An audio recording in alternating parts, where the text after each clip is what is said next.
Bismillahirrahmanirrahim. Assalamualaikum warahmatullahi wabarakatuh. Alhamdulillah wassalatu wassalamu ala asyrafil anbiya wal mursalin wa ala alihi wa sahbihi ajma'in. Subhanaka la ilma lana illa ma 'allamtana innaka antal alimul hakim. Rabbi shrah li sadri wa yassir li amri wahlul 'uqdatam min lisani yafqahu qawli, amma ba'. Alhamdulillah, marilah sama-sama kita merafakkan setinggi-tinggi kesyukuran, terima kasih kita kepada Allah Subhanahu wa taala atas segala limpahan rahmat kurniaannya dapat sama-sama kita meneruskan kehidupan, dan alhamdulillah selamat kembali dalam slot study online pendidikan Islam bersama Ustaz Rohisham Abidin. Kaifalukum? Alhamdulillah, semoga dalam keadaan sihat wal afiat sentiasa. Ustaz doakan insya-Allah. Okey, jadi pada hari ini, pada kali ini kita akan sama-sama meneruskan perjalanan kita dalam mencari ilmu untuk pembelajaran study online pendidikan Islam bagi tingkatan 4, pelajaran 21 keunggulan tokoh 4 mazhab. Okey, are you ready? Boleh kita nak terus dengan pembelajaran kita pada hari ini. Sebelum kita mulakan pelajaran pada hari ini, marilah sama-sama kita mulakan seperti biasa. Kita mulakan dengan duduk dengan tertib dan tenang. Kita relaxkan fikiran dan juga emosi kita. Mungkin di sekolah kita rasa penat belajar kan, kita rasa stres, mungkin kita rasa macam tak berapa nak selesa untuk meneruskan orang kata mungkin ada kerja sekolah dan sebagainya. Jadi nak santai-santai kita belajar online. Okey, jadi duduk dengan tenang, dengan tertib. Okey, seterusnya kita akan mulakan dengan membaca surah Al-Fatihah dan selawat kepada Nabi sallallahu alaihi wasallam. Sama-sama kita buka dengan baca Ummul Quran Al-Fatihah. Auzubillahi minasyaitonirrajim. Bismillahirrahmanirrahim. Alhamdulillahirabbil alamin. Arrahmanirrahim. Maliki yaumiddin. Iyyaka na'budu wa iyyaka nasta'in. Ihdinas siratal mustaqim. Siratal ladzina an'amta 'alaihim ghairil maghdubi 'alaihim waladdallin. Amin. Allahumma salli ala Muhammad wa ala alihi wa sahbihi wa barik wa sallim. Allahumma salli ala Muhammad wa ala alihi wa sahbihi wa barik wa sallim. Allahumma salli ala Muhammad wa ala alihi wa sahbihi wa barik wa sallim. Okey, kita teruskan dengan membaca doa penerang hati. Auzubillahi minasyaitonir rajim. Bismillahirrahmanirrahim. Allahumma iftah 'alaina hikmataka wa anshur 'alaina min khazaini rahmatika ya arhamar rahimin. Walhamdulillahirabbil alamin. Okey, untuk seterusnya sama-sama kita pastikan semua peralatan yang sesuai untuk pembelajaran telah siap diletakkan di atas meja anda. Pensil pemadam, pen, buku teks utamanya, mungkin buku teks jangan lupa. Buku teks rujukan utama kita untuk pembelajaran study online ini. Di samping buku rujukan ataupun mungkin ada buku latihan bersama. Okey, seterusnya ikhlaskan hati untuk belajar dan jom kita mula pembelajaran pada kali ini. Fokus bidang sirah dan tamadun Islam, buku teks muka surat 179 hingga 185, tajuk keunggulan tokoh 4 mazhab, pelajaran 21 tingkatan 4. Kita mulakan dengan riwayat hidup tokoh 4 mazhab. Yang pertama kita sama-sama menelusuri bagi Imam Abu Hanifah, yang mana nama penuh beliau ialah An-Nu'man bin Thabit Al-Kufi. An-Nu'man bin Thabit Al-Kufi. Okey. Jadi tarikh lahir 80 Hijrah di mana? Di Kufah. Kufah di mana? Tu gambar keluar awal dah. Gambar keluar awal. Kufah di Iraq. Kufah di Iraq pada 80 Hijrah. Imam Abu Hanifah dilahirkan. Kemudian beliau wafat pada tahun 150 Hijrah. Okey, 80 Hijrah hingga 150 Hijrah. Kemudian kunyah. Kunyah ni apa? Nama gelaran. Gelaran yang diberikan kepada Imam Abu Hanifah ialah Abu Hanifah. Pasal apa digelarkan Abu Hanifah? Kerana Abu Hanifah ni ada seorang anak, An-Nu'man bin Thabit Al-Kufi ni ada seorang anak yang bernama Hanifah. Jadi Abu ni ayah kepada Hanifah. Okey. Jadi itu kunyah bagi Imam Abu Hanifah. Kemudian kepribadian beliau yang pertama, sangat memuliakan ilmu pengetahuan. Dan untuk makluman dan untuk ilmu para penonton juga, yang mana Imam Abu Hanifah juga sangat memuliakan dan sangat berilmu, sehingga kan beliau digelarkan Abu Hanifah kerana beliau selalu membawa dakwat bersama-sama dengannya. Pergi mana-mana bawa dakwat, pergi mana-mana bawa buku catatan, dan apabila ada ilmu baru, beliau sangat suka menulis dan menghafal ilmu tersebut. Kemudian Imam Abu Hanifah juga seorang yang kuat beribadah, seperti sentiasa melakukan qiyamul lail, berpuasa sunat dan selalu khatam Al-Quran. Beliau juga seorang yang pemurah dan penyayang dan tidak terpengaruh dengan tawaran pangkat dan kedudukan. Yang mana Imam Abu Hanifah seorang yang dikenali pada zaman pemerintahan khalifah waktu itu, beliau ditawarkan dengan pangkat dan kedudukan, namun begitu Imam Abu Hanifah tidak menerimanya. Zuhud. Imam Abu Hanifah seorang yang zuhud. Antara guru yang tersohor, guru bagi Imam Abu Hanifah ialah Hamad bin Abi Sulaiman, Ata bin Yasar dan juga Amru bin Dinar. Itu adalah antara imam-imam bagi guru bagi Imam Abu Hanifah. Dapat? Boleh? Cantik. Kita teruskan dengan spektrum ilmu, yang mana tokoh-tokoh mazhab Hanafi. Mazhab Hanafi iaitu Abu Al-Hasan Al-Kharqi. Abu Al-Hasan Al-Kharqi, Alauddin bin Al-Kasani, Ibnu Abidin, Muhammad As-Sarqasi, dan yang kelima Jalaluddin bin Zaila'i. Itu adalah antara tokoh-tokoh bagi mazhab Hanafi, Imam Abu Hanifah. Kemudian kita lihat sikit bagaimana kesungguhan Al-Imam Abu Hanifah dalam menuntut ilmu, yang mana beliau seorang yang sangat mendalami ilmu fiqh, kerana beliau berpandangan ilmu fiqh ini memerlukan kemahiran dan pertimbangan akal yang mendalam dalam menguasai sesuatu hukum yang baik. Maka Imam Abu Hanifah seorang yang sangat meminati dan juga sangat mendalami ilmu fiqh, kerana beliau pandangan ilmu fiqh ini memerlukan kemahiran pertimbangan akal yang mendalam dalam menguasai sesuatu hukum dengan baik. Okey, Imam Abu Hanifah selesai. Kita berkenalan pula dengan Imam Malik. Imam Malik, nama penuh beliau ialah Malik bin Anas Al-Madani. Malik bin Anas Al-Madani, nama penuh bagi Imam Malik. Kemudian beliau dilahirkan di Madinah pada 93 Hijrah. Di mana? Di Madinah pada tahun 93 Hijrah. Beliau wafat pada tahun 179 Hijrah, dan kunyah beliau ialah Abu Abdullah.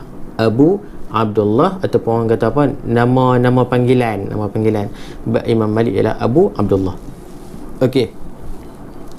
Imam Malik seorang yang mencintai Rasulullah sallallahu alaihi wasallam, yang mana beliau apabila berada di kota Madinah, tempat kelahiran beliau sendiri, beliau tak sanggup nak menunggang kuda ataupun tak sanggup untuk menaiki sebarang kenderaan di tanah Madinah. Kerana apa? Kerana beliau menghormati jasad Rasulullah sallallahu alaihi wasallam yang dimakamkan di sana. Itu kepribadian Imam Malik, yang mana beliau sangat mencintai baginda Nabi sallallahu alaihi wasallam dengan tidak sanggup nak menunggang kuda ataupun sebarang kenderaan di tanah Madinah.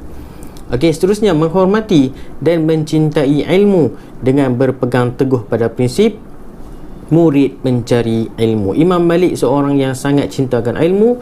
Beliau sanggup mengembara kerana untuk mencari ilmu, yang mana beliau berpegang dengan prinsip murid mencari guru.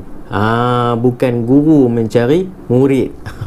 Murid kena cari guru. Maknanya kita kena cari ilmu, bukan ilmu yang datang sendiri kepada kita. Kemudian beliau, Imam Malik, juga memuliakan majlis pengajian hadis Rasulullah sallallahu alaihi wasallam dengan memakai pakaian yang bersih dan wangi-wangian. Dan untuk makluman juga, Imam Malik seorang yang sangat pembersih, yang mana seorang yang sangat wangi, sentiasa memakai wangi-wangian, pakaiannya sentiasa bersih, yang mana seorang yang sangat dihormati, walaupun ada harta, walaupun ada harta, yang mana yang keempat tu sanggup berkorban harta demi menuntut ilmu. Itu yang patut kita contohi daripada Imam Malik. Sanggup mengorbankan segala-galanya untuk mendapatkan ilmu. Dan antara guru yang tersohor, guru bagi Imam Malik antaranya ialah Nafi' al-Madani, Muhammad bin Shihab az-Zuhri dan Yahya bin Sa'id al-Ansari. Itu antara guru yang tersohor yang pernah membimbing Imam Malik radhiyallahu anhu. Seterusnya kita tengok sikit spektrum ilmu tokoh-tokoh mazhab Maliki. Dan bila Imam Malik seorang pelopor ataupun pengasas bagi mazhab Maliki, antara tokoh bagi mazhab Maliki iaitulah antaranya Ibnu Rushd, Al-Imam Al-Qurtubi, Abu Bakar Ibnu Al-Arabi, Ibnu Abdul Bar dan Asy-Syaikh Ad-Dusuqi. Itu antara tokoh-tokoh mazhab Imam Maliki ataupun mazhab Maliki. Seterusnya, kesungguhan Imam Malik dalam menuntut ilmu, yang mana beliau sanggup berpanas terik dan menahan kesejukan demi menuntut ilmu, kerana beliau berpegang pada prinsip seseorang itu tidak akan sampai kepada apa-apa yang dihajati daripada ilmunya sehingga dia benar-benar sanggup berkorban dalam apa jua keadaan. Masya Allah, cukup hebat.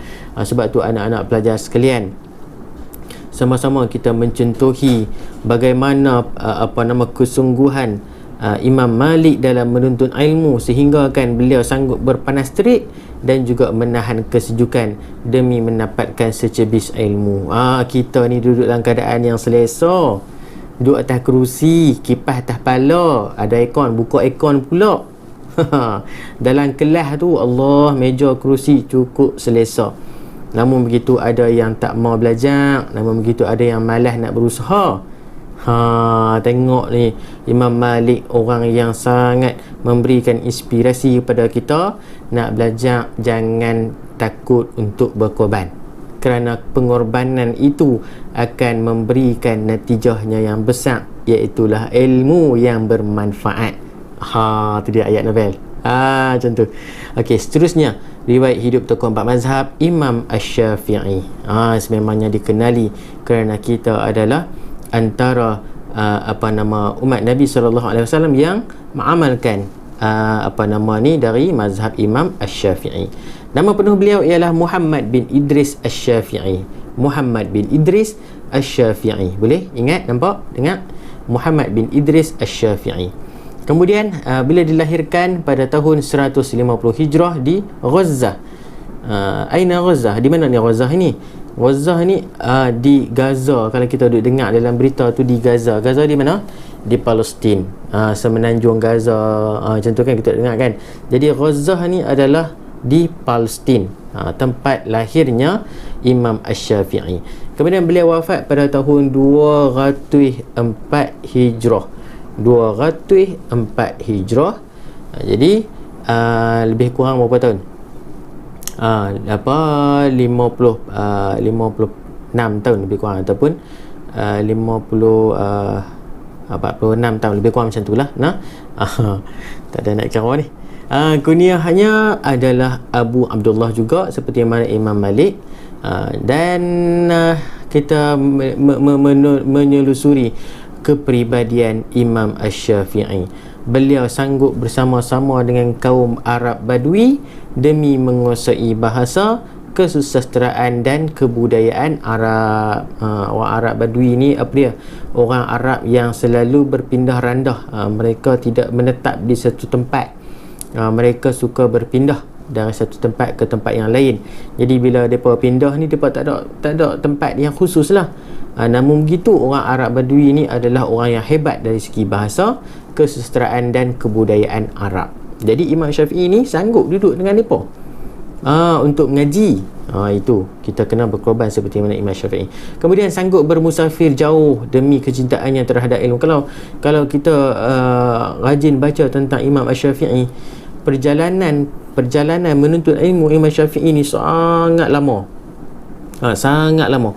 Sebab tu Imam Syafi'i ni pernah berpesan, antara usaha yang perlu kita buat dalam menuntut ilmu ialah jangan jemu menuntut ilmu walaupun dalam masa yang lama.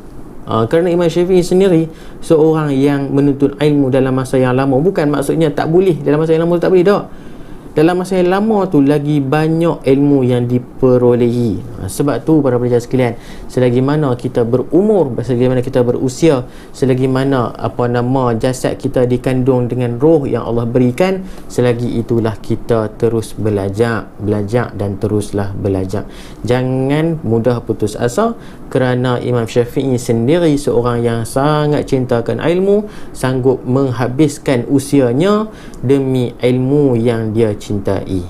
Itu cerita dia. Okey, kemudian Imam Syafi'i juga adalah seorang yang berani menegakkan kebenaran ketika difitnah oleh kaum Syiah dan ketika berdepan dengan Khalifah Harun Ar-Rasyid. Yang mana ni Imam Syafi'i ni satu masa apabila Imam Syafi'i ni dipandang mulia, hebat, maka disitulah datangnya ujian padanya, yang mana pada waktu itu kaum Syiah dan beberapa kaum yang tidak suka padanya telah memfitnah bahawa Imam Syafi'i ini cenderung kepada khalifah yang tidak disukai oleh khalifah yang memerintah pada zaman tersebut. Maknanya macam berpaling tadah lah, Kemudian Khalifah Harun Ar-Rasyid panggil semua ulama dan tanya macam mana ni, apa pandangan mereka pada Khalifah Harun Ar-Rasyid ni. Maka Imam Syafi'i dibebaskan. Ulama-ulama kebanyakannya dibunuh. Allah, namun begitu Imam Syafi'i dibebaskan.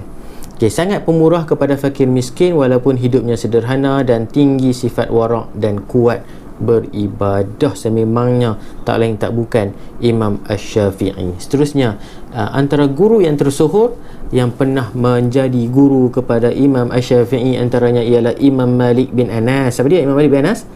Itulah Imam Malik lah, yang mengasaskan mazhab Maliki. Kemudian Sufyan bin Uyainah, kemudian Muslim Khalid Az-Zanji. Itu antara imam-imam ataupun guru-guru bagi Imam Syafi'i. Seterusnya, spektrum ilmu, tokoh-tokoh bagi mazhab Syafi'i ada 5 antaranya. Ramai lagi. Ni antaranya ialah Abu Ma'ali Al-Juwaini, Abu Hamid Al-Ghazali, Abu Ishaq Al-Syairazi, Yahya bin Syarfu An-Nawawi dan Ibnu Hajar Al-Haythami. Itu antara tokoh bagi mazhab Syafi'i. Kemudian kita tengok sikit bagaimana Imam Syafi'i dalam menuntut ilmu.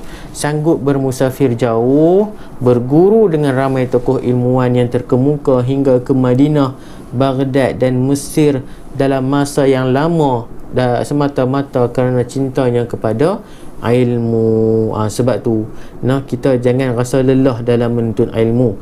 Apabila kita merasa lelah dalam menuntut ilmu, maka terimalah akibat dalam kebodohan dan kegelapan. Itu dia ayat motivasi sikit. Boleh lah, cantik insya-Allah. Okey, selesai 3 mazhab ataupun 3 imam. Yang pertama tadi Imam Abu Hanifah, yang kedua Imam Malik, yang ketiga Imam yang baru tak saat ni Imam apa? Imam Asy-Syafi'i. Dan sekarang kita nak kenal dengan Imam Ahmad bin Hanbal, ataupun lebih kita kenali dalam mazhab mazhab Hambali. Okey, nama penuh beliau ialah Ahmad bin Muhammad bin Hanbal. Ahmad bin Muhammad bin Hanbal, nama penuh bagi Imam Ahmad bin Hanbal. Kemudian beliau lahir pada tahun 164 Hijrah di Baghdad, keluar awal tu. Wafat pada tarikh 241 Hijrah, dan kunyah beliau juga turut sama seperti Imam Syafi'i dan juga Imam Malik, iaitu Abu Abdullah. Kepribadian Imam Ahmad bin Hanbal seorang yang sentiasa menuntut ilmu walaupun telah mendapat gelaran imam yang masyhur. Imam Ahmad bin Hanbal ni seorang yang berjaya dari sudut keilmuannya, kerana khalifah pada waktu itu mengiktiraf beliau. Okey. Kemudian beliau memiliki sifat pemaaf yang sangat tinggi. Kerana apa? Kerana pada waktu zaman Imam Ahmad bin Hanbal ini khalifah bertukar-tukar, dan ada khalifah yang berfahaman Mu'tazilah. Mu'tazilah ni yang berfahaman bahawa Al-Quran itu adalah makhluk. Dia kata Al-Quran itu adalah makhluk.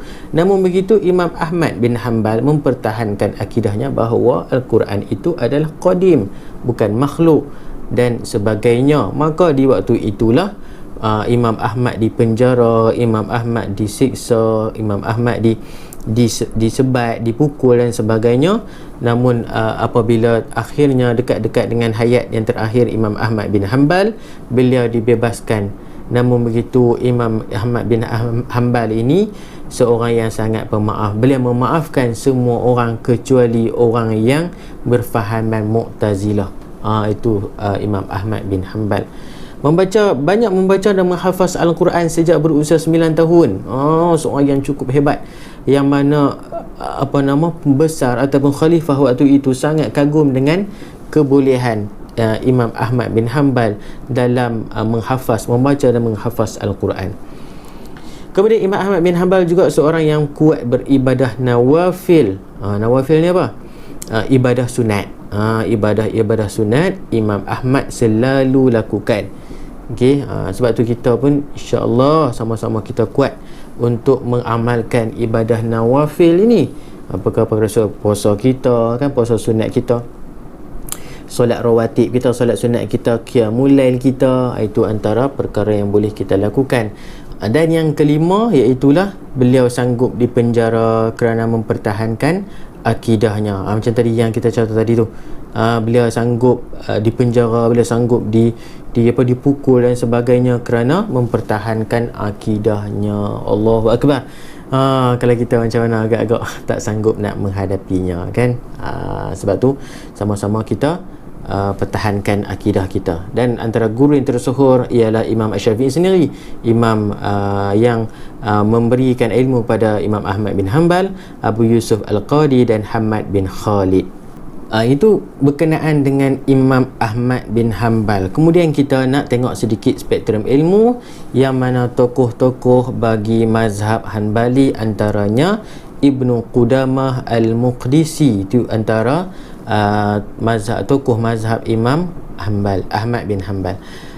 Abdul Halim Ibnu Taimiyah, ini nama yang sememangnya dah dikenali dan kita pun mengambil ilmu beliau juga. Ibnu Qayyim sendiri Az-Zawjiyah, Al-Qadi Abu Ya'la Al-Farra, Abu Bakar Ghulam Al-Hilal. Itu antara imam ataupun tokoh-tokoh mazhab Hanbali yang cukup hebat, yang memberikan kita ilmu yang cukup banyak. Allahu Akbar. Kesungguhan Imam Ahmad dalam menuntut ilmu, beliau sanggup dipukul, disiksa dalam penjara semasa pemerintahan Khalifah Al-Mu'min kerana bertegas dan berpegang teguh mempertahankan pendirinya tentang Al-Quran bukan makhluk. Kerana apa? Khalifah Al-Mu'min ni seorang yang macam tadi saya sebut, seorang yang berpandangan ataupun berfahaman Mu'tazilah, yang mana mereka mengatakan Al-Quran itu adalah makhluk. Jadi Imam Ahmad bin Hanbal mempertahankan akidahnya yang mengatakan Al-Quran ini bukan makhluk, Al-Quran ini adalah qadim. Seterusnya, sumbangan tokoh dalam tamadun Islam. Yang pertama, kita berkenalan tentang ataupun kita nak belajar tentang sumbangan tokoh dalam tamadun Islam. Yang pertama, Imam Abu Hanifah. Hasil karya beliau yang cukup masyhur antaranya Al-Fara'id, Al-Fiqhul Akbar, Al-Alimu wal-Muta'allim. Itu antara hasil karya Imam Abu Hanifah. Kemudian beliau mengasaskan mazhab berdasarkan apa? Yang pertama, fatwa para sahabat.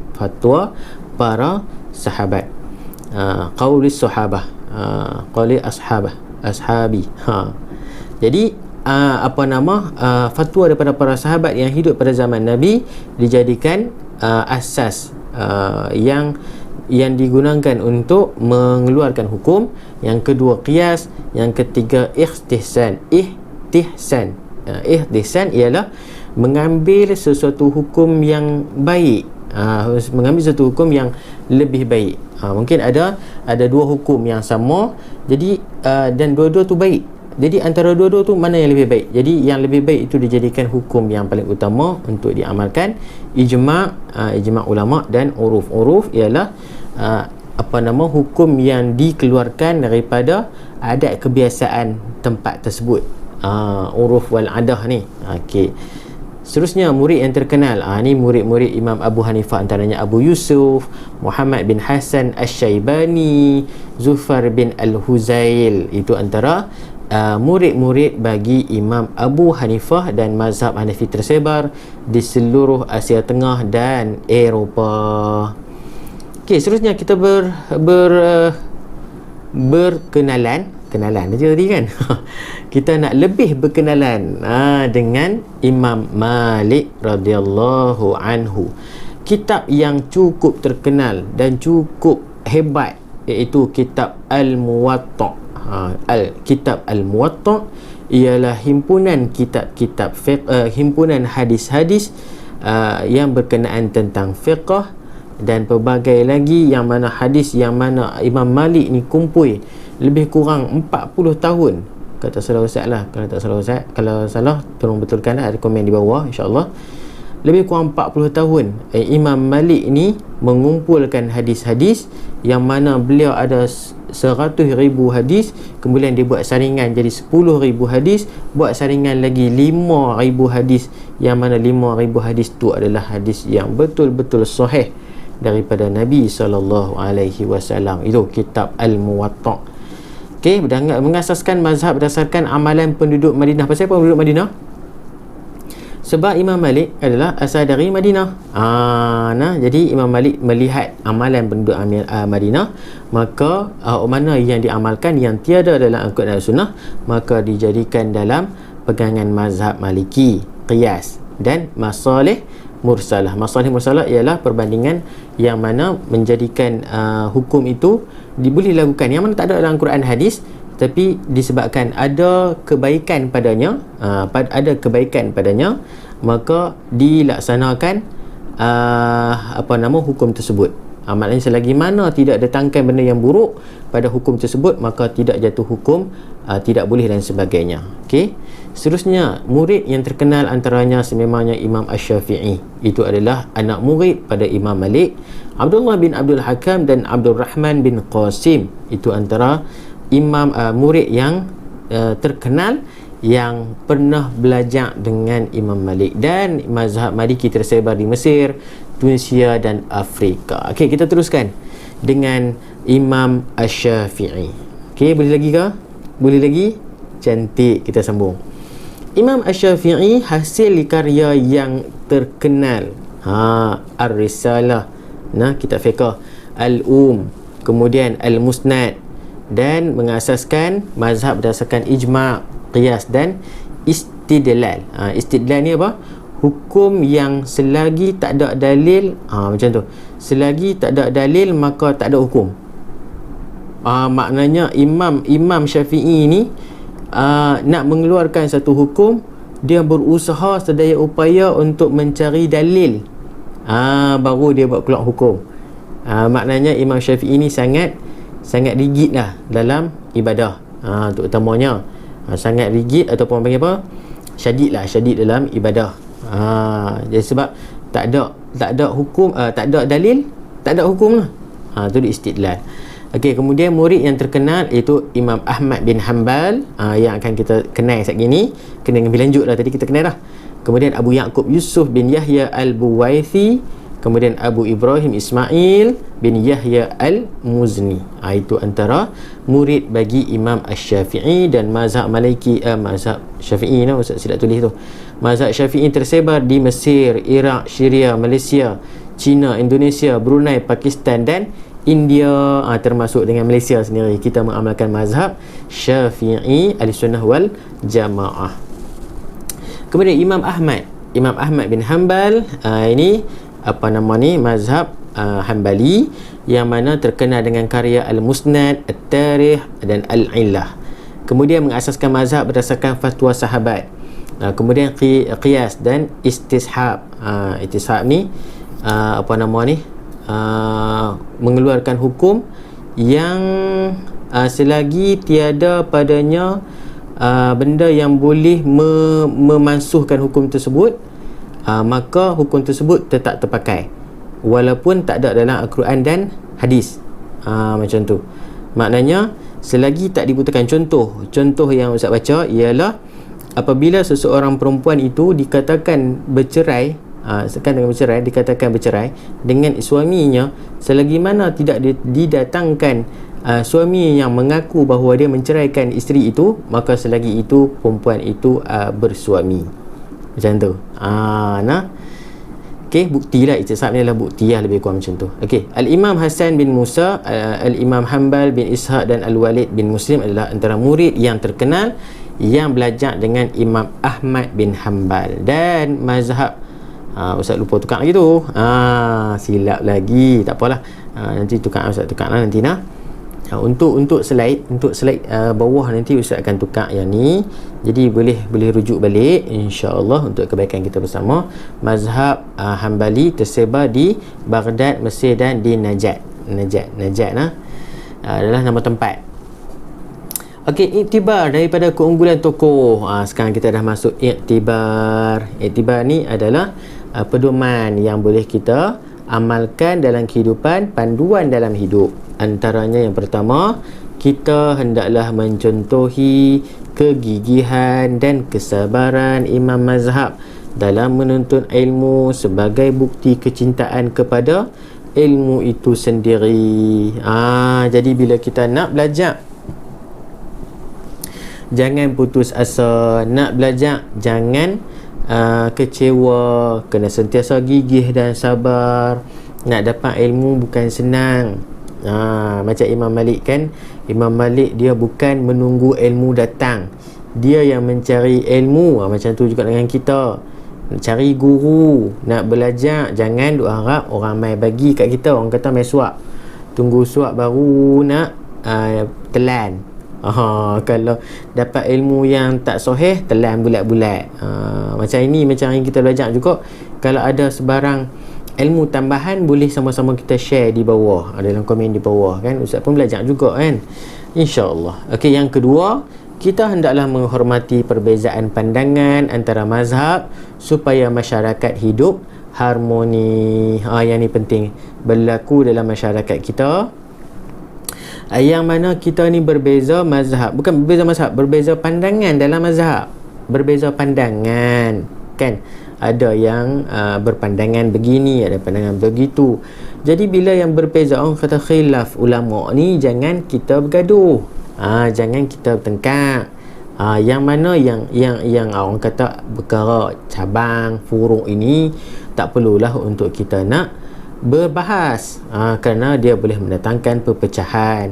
Maka kita saling hormati dan saling mencari ilmu untuk kehidupan yang lebih baik. Okey.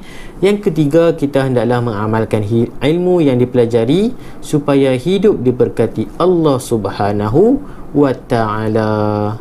Jadi bila kita ada ilmu, jangan kita duk simpan dalam jiwa seorang-seorang. Jangan duk tak amal. Bila ada ilmu, maka kita kena amalkan. Al-ilmu bila amalin kasyajarah bila samarin. Kata-kata Arab dia kata apa? Bila ilmu ni tanpa amal, seperti pokok yang tak ada buah. Bila pokok tak ada buah, berguna tak? Pokok tak ada buah, tak ada guna. Pokok tak ada buah ni tak memberikan faedah. Okey, jadi kita kena jadi orang yang berfaedah seperti mana pokok yang berbuah. Jadi nak jadi pokok yang berbuah macam mana? Ada ilmu, amalkan. Ada ilmu, sebarkan. Yuballighu anni walau ayah, Nabi sebut, sebarkanlah dariku walaupun satu ayat. Satu ayat, satu benda, satu ilmu kita sharing dengan orang, kita adalah memberikan manfaat kepada orang lain. Seronok kan? Seronok sebenarnya kita berkongsi. Okey, nombor 4. Kita hendaklah sebagai umat Islam, kita hendaklah menyebarkan ilmu dan kepakaran yang dimiliki agar dapat memberi manfaat kepada manusia sejagat. Baru kita sebut tak sat. Kan? Ilmu yang kita ada ni jangan kita simpan seorang-seorang. Walaupun ilmu tu orang kata benda remeh. Bukan benda remeh, benda kecil kan. Macam mana cara nak nak buat apa? Nak buka TV contoh, nak guna remote. Sekarang ni dah macam-macam ICT kan, nak guna remote. Ada yang tak tahu nak guna remote, maka ajaklah nak guna remote, tekan on off dia.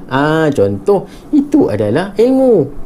Betul tak? Contoh kan, macam kita nak dalam kelas, kawan tanya kita 1 kali 1 berapa, kita kedekut, kita malas nak ngajak dia.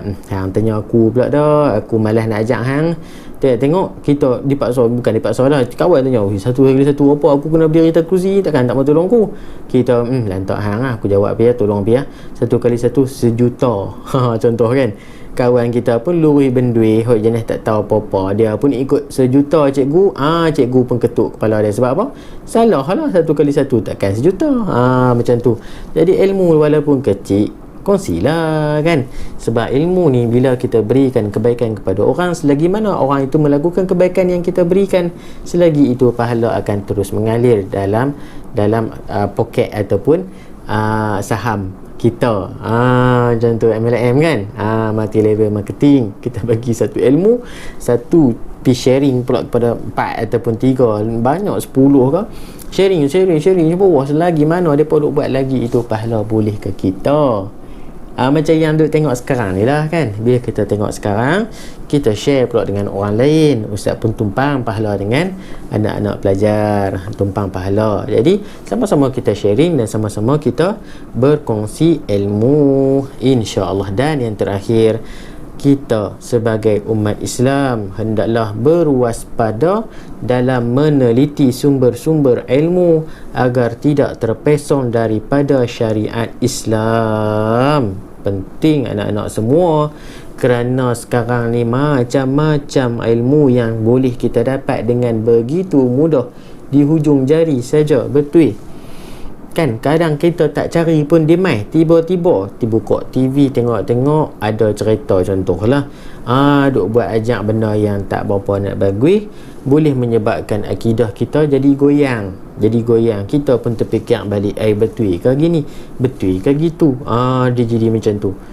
Kita belajar pula tak kena pula, belajar benda yang tak sepatutnya pula. Orang kata apa, ngaji tinggi sangat pun payah juga kadang tu kan. Dikih macam-macam dah kita dengar. Ngaji tinggi sangat pun jadi ni, akal jadi kacau. Kacau. Sebab itu kita kena meneliti sumber-sumber ilmu yang kita dapat. Dapat ilmu kita kaji, tabayun, dapat berita apa-apa, dengar, kaji dulu baru kita terima. Bila nak terima betul, sahih, benar, maka kita sebarkan. Jadi ilmu yang benar, ilmu yang sahih itu bila kita kongsikan, selagi itu kita akan dapat pahala. Okey, wallahu a'lam. Selesai untuk pelajaran 21, keunggulan tokoh 4 mazhab tingkatan 4. Syukur Alhamdulillah, kita pun dah banyak dah masuk untuk pembelajaran bagi tingkatan 4 online, study online ini. Alhamdulillah, semoga sentiasa dipermudahkan oleh Allah dan diberikan kebaikan untuk kita bersama. Okey, jadi sekali lagi sebelum kita akhiri kita punya perkongsian pada kali ini, Ustaz minta dan harapkan kepada para pelajar, penonton sekalian, untuk berkongsi, untuk share video ini ataupun perkongsian ini. Dan jika tidak keberatan, mohon komen di bawah. Sama ada memberikan semangat, kata-kata panduan pada Ustaz, ataupun kata-kata orang panggil ilmu tambahan yang boleh kita sharing dengan kawan-kawan yang lain, ataupun mungkin ada yang Ustaz salah sebut di mana-mana, boleh tolong bantu perbetulkan. Sama-sama kita jadikan diri kita kepada diri yang lebih baik, insya-Allah. Okey, jangan lupa like, komen dan subscribe channel Ustaz yang mana belum. Semangat untuk Ustaz sebenarnya, insya-Allah. Kan benda-benda sekarang ni macam itulah dia nak kan. Bukan nak sangat pun, ilmu yang kita kongsi itulah yang kita harapkan. Okey, insya-Allah, moga Allah memberkati kehidupan kita. Jumpa lagi dalam perkongsian seterusnya. Wallahu taala alam. Kita jumpa lagi bersama Ustaz Roy Syahmad Bidin, Study Online Pendidikan Islam. Jumpa lagi di lain perkongsian. Assalamualaikum warahmatullahi wabarakatuh. Bye bye.